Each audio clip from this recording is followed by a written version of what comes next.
Bismillahirrahmanirrahim. Assalamu alaikum dear students. This session focuses on the objectives, syllabus and learning activities in task-based language teaching and learning. I hope and expect by the end of this session you would have some knowledge of the objectives of TBLT and you would also be able to understand the nature of the syllabus and the kind of activities that are used in TBLT. Well, at the outset, I would talk about the objectives of TBLT. There are few published or perhaps I would say fully implemented examples of complete language programs that claim to be fully based on most recent formulations of TBLT. The literature, however, contains mainly descriptions of examples of task-based activities. So, less theoretical underpinnings or objectives are provided, more the kind of activities that can be used in TBLT are provided. As with other communicative approaches, goals in TBLT are ideally to be determined by the needs or the requirements of a particular set of learners. Selections of the tasks according to Long and Crookes 1993 should be based on a very careful analysis of the real-world needs of the learners. Giving you one example of how this was done with the National English Curriculum is the English language syllabus in Malaysian schools in 1975. This was a national task-based communicative syllabus. A very broad goal of English use was determined by the Ministry of Education at a time when Malay was systematically replacing English medium instruction at all levels of education.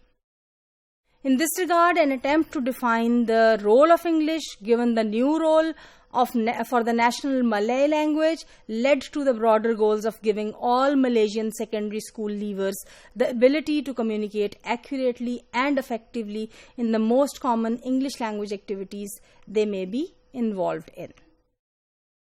Now, following this broad statement, the syllabus developers team identified a variety of work situations in which there were possibilities or the likelihoods of using English. The anticipated vocational as well as some, I would say, recreational uses of English for non-tertiary bound upper secondary school leavers were stated as a list of general English use objectives. The resulting 24 objectives then became the framework that was then related with a variety of other activities that was proposed. The components of these activities were defined in the syllabus under the headings of situation, stimulus, product, tasks, and cognitive processes. Well, as far as the nature of the syllabus that is used in TBLT is concerned, conventional syllabus typically defines the content of a course from these categories. The categories include language structure, functions, topics and themes, macro skills such as reading, writing, listening, speaking, etc., competencies, text types, vocabulary targets, etc. Proponents of TBLT do procedure they do not preclude any interest in the learner's development of any of these categories.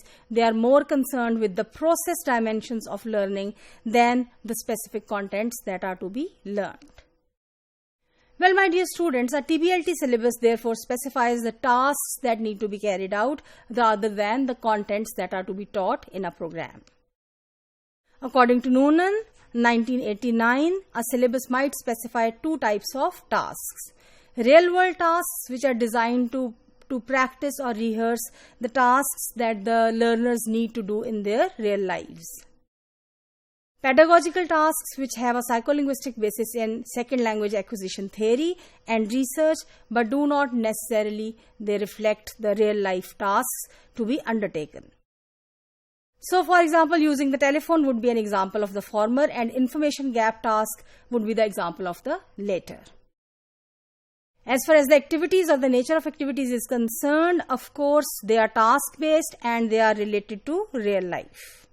Well, my dear students, if you look at the screen here, I would show you some examples. So, for example, if the real-world tasks are to be taken, let us suppose this is the theme one that I am giving as an example of. So, if the theme is planning a vacation, the tasks then can be like following. For example, decide where you can go based on the advantage miles, or booking a flight for yourself, or choosing a hotel, or booking a room. In the same way, the example of the second theme for this can be application to a university. Now for this theme, what can be the possibility of having different tasks? For example, applying to the university corresponding with the department chair, or inquiring about the financial support, or selecting the courses you want and you are eligible to take using the advice from your advisor. Or for example, the task can be registering by phone, or calculating and paying your fees. So my dear students, this is the nature of the activities that can be used in our TBLT classroom. Pika, Carnegie and Falloden classify tasks according to the type of interaction that occurs for the accomplishment of these tasks. The classification includes number 1, jigsaw tasks, which involve learners combining different pieces of information to create a whole set of information. Number 2, information gap tasks, where one student or group of students has one set of information and the other student or other group of students would have a complementary set of information, and they need to negotiate to find out the needed or required information. Number 3 are the problem-solving tasks, which are given to the students as a set of information, and they need to arrive to a solution of the problem through discussion and negotiation. Number 4 are decision-making tasks, where a number of possible outcomes are provided, and through the process of negotiation and discussion, they need to choose a decision. And finally, number 5, opinion exchange tasks, where learners would engage in discussions and exchange of ideas, and for this they do not need to reach any agreement as such.